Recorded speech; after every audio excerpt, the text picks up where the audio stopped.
Hello lovely people, welcome to Divyani's Galaxy.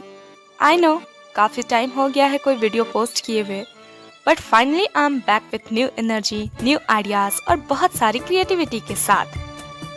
आज का यह वीडियो काफ़ी इंटरेस्टिंग होने वाला है क्योंकि आज हम बनाने वाले हैं एक सुपर कूल वॉल पेंटिंग जो आप अपने घर पर इजीली ट्राई कर सकते हो। तो चलिए कलर्स और क्रिएटिविटी के साथ थोड़ा वक्त बिताते हैं और शुरू करते हैं आज की ये क्रिएटिव जर्नी। आज के लिए हमारा कैनवास बना है हमारे कमरे का ये वॉल, जहां उतरने वाली है मेरी इमेजिनेशन की फ्लाइट। तो सबसे पहले हम वॉल पर आउटलाइन ड्रॉ करते हैं, क्योंकि बिना आउटलाइन के पेंटिंग करना मतलब बिना मैप के सफर पे निकलना थोड़ा रिस्की है ना। इसलिए पहले पेंसिल से आउटलाइन ड्रॉ करेंगे ताकि हमारी सोच को एक डायरेक्शन मिल सके।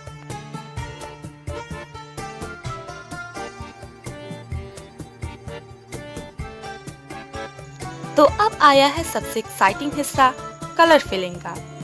स्केचिंग का प्रोसेस हो चुका है कंप्लीट और अब बारी है पेंटिंग की। सबसे पहले मैं पेंट कर रही हूँ ब्रांच, जो दोनों पिकॉक्स के लिए एक नेचुरल रेस्टिंग स्पॉट बनेगी। ब्रांच के लिए मैं यूज कर रही हूँ डार्क ब्राउन कलर और लीव्स के लिए फ्रेश ग्रीन कलर। मैं यहाँ कोई 3D शेड या टेक्सचर ऐड नहीं कर रही हूँ, क्योंकि मेरा फोकस था एक clean sticker type look create करना जो दूर से ही बोल्ड और क्लियर लगे। ब्रश स्ट्रोक्स को डेलिबरेटली सिंपल रखा गया है, न ज्यादा ब्लेंडिंग न ग्रेडियंट्स, बस हर एलिमेंट अपने शार्प और सॉलिड फॉर्म में दिखाई दे, जिससे मुराल का वॉल पे एक स्ट्रॉन्ग इम्प्रेशन बने। ब्रांच का स्ट्रक्चर थोड़ा ट्विस्टी और नेचुरल बनाया गया है, लेकिन पेंटिंग स्टाइल बिल्कुल फ्लैट रखी गई है, जिससे डिजाइन नीट लगे और पूरा कॉम्पोजिशन बैलेंस दिखे।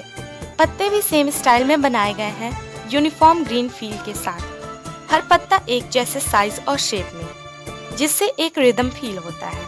ये एक कॉन्शियस डिसीजन था, क्योंकि कभी कभी सिंप्लिसिटी ही सबसे पावरफुल विजुअल होती है, और जब बैकग्राउंड ब्राइट ब्लू हो तो ब्राउन और ग्रीन कलर उस पर और भी ज्यादा पॉप करता है।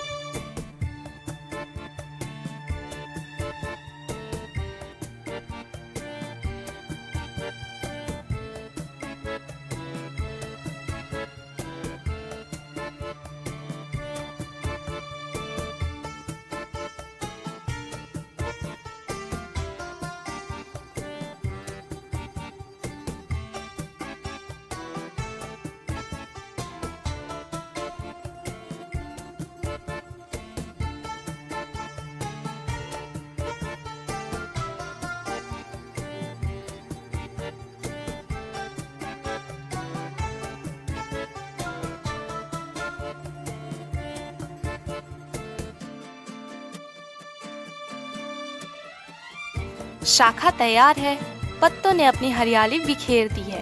अब बारी है इस नज़ारे के असली सितारों की, दोनों पिकॉक्स को रंग भरने की। ब्रश चलेगा थोड़ा और संभल कर, क्योंकि अब हमारी कैनवास पर उतरेगी खूबसूरती, नजाकत और जिंदगी। इन दोनों मोरों को पेंट करना सिर्फ एक आर्ट प्रोसेस नहीं, एक इमोशनल जर्नी भी है, क्योंकि उनकी हर लाइन, हर कर्व में नजाकत छुपी है। सबसे पहले हम पिकॉक की बॉडी कलर करेंगे, जिसके लिए मैं यूज कर रही हूँ अल्ट्रामरीन ब्लू कलर।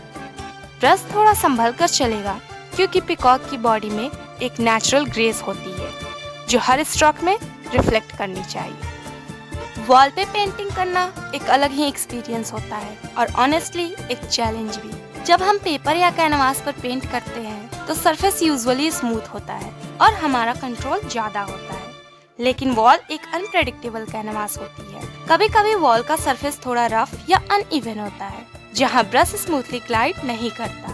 ऐसे में स्ट्रोक्स को कंट्रोल करना मुश्किल हो जाता है।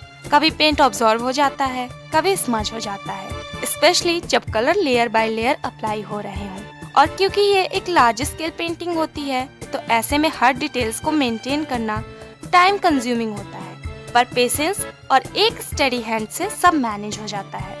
मुझे भी काफी जगह ऐसा लगा कि ये स्ट्रोक वैसा नहीं बना जैसा सोचा था और क्लीन लुक चाहिए था, लेकिन फिर रियलाइज हुआ कि थोड़ा इम्परफेक्शन भी तो आर्ट का ही एक पार्ट है। एक हैंडमेड पीस का चार्म ही यही होता है, हर स्ट्रोक में अपना एक अंदाज, एक स्टोरी होती है। इसलिए अगर आप भी वॉल आर्ट करने का सोच रहे हो तो डरना नहीं। थोड़ा टाइम लीजिए, स्लो जाइए और एंजॉय कीजिए हर ब्रश की मूवमेंट को। जब कलरिंग का काम शुरू हुआ तब एक चीज़ बहुत इम्पोर्टेंट थी, कलर्स को इवनली अप्लाई करना।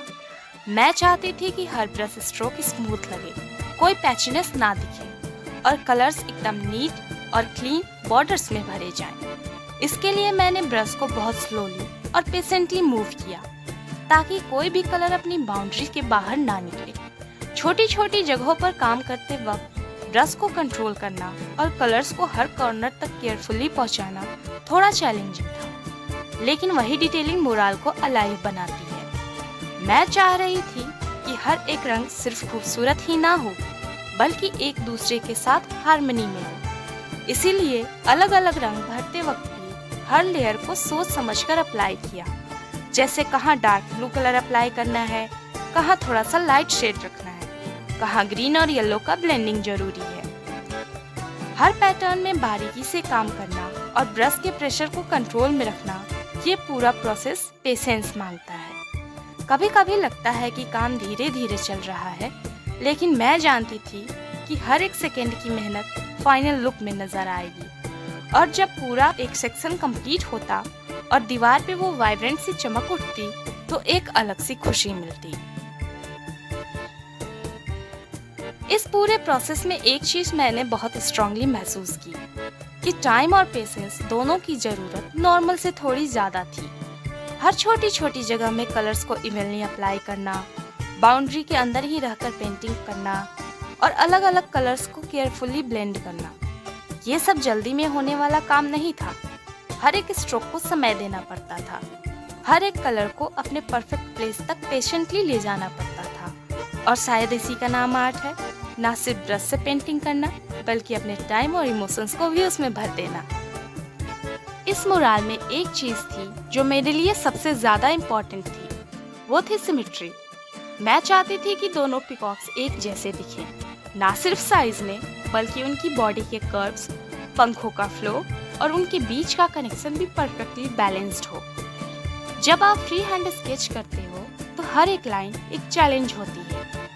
एक तरफ बन चुके शेप को दूसरी तरफ एग्जैक्टली मिरर करना बहुत पेशेंस और ऑब्जर्वेशन मांगता है। मैंने स्केल और मेजरिंग टेप का भी यूज किया ताकि प्रोपोर्शन सेम रहे। कई जगह बारीक करेक्शंस भी किए, थोड़ी सी लाइन एडजस्ट की, सब कुछ किया इस सिमेट्री को मेंटेन करने के लिए। सिमेट्री सिर्फ देखने में ही अच्छी नहीं लगती बल्कि वो एक विजुअल बैलेंस भी देती है, एक सुकून, एक रिदम, एक हार्मनी। मैंने पूरी कोशिश की दोनों पिकॉक्स को सिमेट्रिकल बनाने की, हर पॉसिबल डिटेल्स को मैच करने की पूरी कोशिश की, लेकिन थोड़ा बहुत डिफरेंस रह ही गया।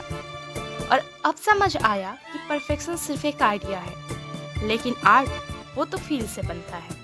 जो थोड़ा इम्परफेक्ट होता है वही तो असली होता है, अपना होता है। और शायद इसी थोड़ी सी इम्परफेक्शन में इस पेंटिंग की सबसे बड़ी खूबसूरती छुपी है।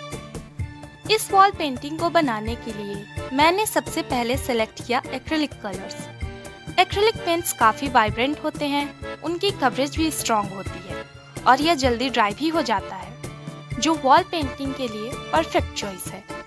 इसका एक और प्लस पॉइंट है कि ये ड्राई होने के बाद वाटरप्रूफ हो जाते हैं, जिससे आर्टवर्क ज़्यादा टाइम तक टिकता है।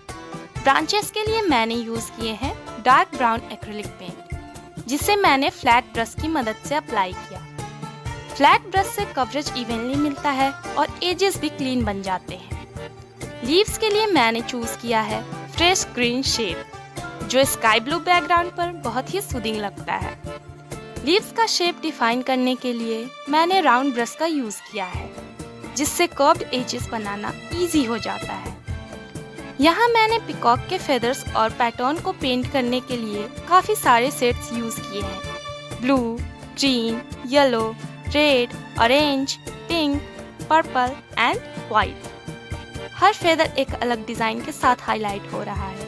साथ ही पेंसिल से लाइट स्केचिंग की गई थी स्टार्टिंग में, जिससे ओवरऑल प्रोपोर्शन में बैलेंस बना रहे। और सबसे इम्पोर्टेंट, पेंटिंग के दौरान मैंने पैलेट, वाटर कंटेनर और रैक क्लॉथ का भी यूज किया है नीटनेस और ईज के लिए।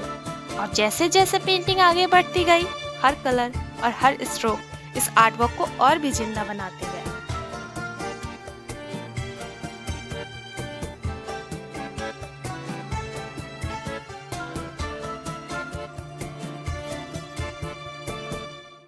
जैसे हमने पहले पीकॉक में हर एक पार्ट को कलर किया, वैसे ही दूसरे पीकॉक में भी वही प्रोसेस फॉलो किया गया है। बस फर्क सिर्फ इतना सा था कि इस बार कैमरा नहीं चला, ब्रश चलता रहा। मैं चाहती थी कि हर एक मोमेंट कैप्चर कर पाऊँ, लेकिन सच कहूँ तो वीडियो काफ़ी बड़ी हो जाती, इसलिए इस पार्ट का वीडियो नहीं लिया। कभी कभी कैमरा ऑफ होता है, लेकिन क्रिएशन चलती रहती है और वही असली जर्नी होती है। दोनों पीकॉक्स की पेंटिंग कंप्लीट करने के बाद हम सबसे इम्पोर्टेंट और थोड़ी सी चैलेंजिंग पार्ट, उनके आँखों को पेंट करेंगे। आँख एक पेंटिंग का सबसे एक्सप्रेसिव हिस्सा होती है। एक छोटी सी डॉट में पूरा इमोशन छुपा होता है, इसीलिए इस स्टेप को मैं लास्ट में रखना चाहती थी, ताकि मैं पूरे फोकस के साथ बिना किसी डिस्ट्रैक्शन के उनके आँखों को पेंट कर पाऊँ।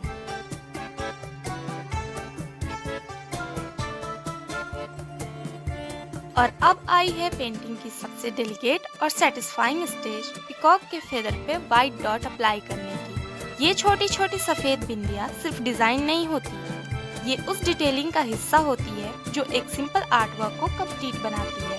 हर डॉट ब्रश से केयरफुली प्लेस की गई है, ना ज़्यादा बड़ी ना ज़्यादा छोटी, सिर्फ इतनी कि वो हर कलर के ऊपर उभर कर आए और फेदर के फ्लो को फॉलो करे।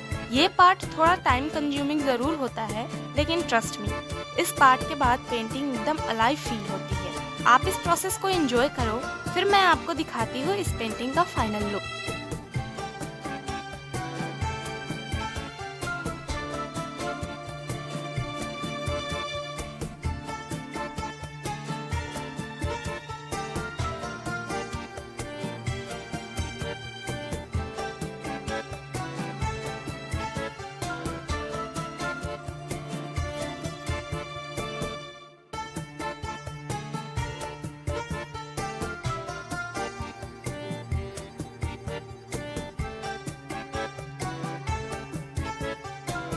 और ये रहा हमारे आर्टवर्क का फाइनल लुक। इसे बनाने में काफ़ी मेहनत और वक्त लगा है, लेकिन जब अपना सपना आंखों के सामने सजता है तो सारी थकन एक पल में खत्म हो जाती है। आप बताइए, आपको मेरा ये आर्टवर्क कैसा लगा? क्या आपको दोनों पीकॉक सिमेट्रिकल लगे? क्या इनमें वो बैलेंस और ब्यूटी दिख रही है जो मैं लाना चाहती थी? मुझे अपना ऑनेस्ट रिव्यू कमेंट में ज़रूर देना और बताना कि आपको किस पार्ट ने सबसे ज़्यादा अट्रैक्ट किया। अगर आपको मेरी ये मेहनत पसंद आई हो तो वीडियो को लाइक करें, अपने दोस्तों के साथ शेयर करें और चैनल को सब्सक्राइब करना ना भूलें। और हाँ, अगर आपके पास कोई क्रिएटिव आइडिया है तो कमेंट में ज़रूर बताइए। Thank you so much for watching. मिलते हैं अगले वीडियो में एक नए आर्ट के साथ।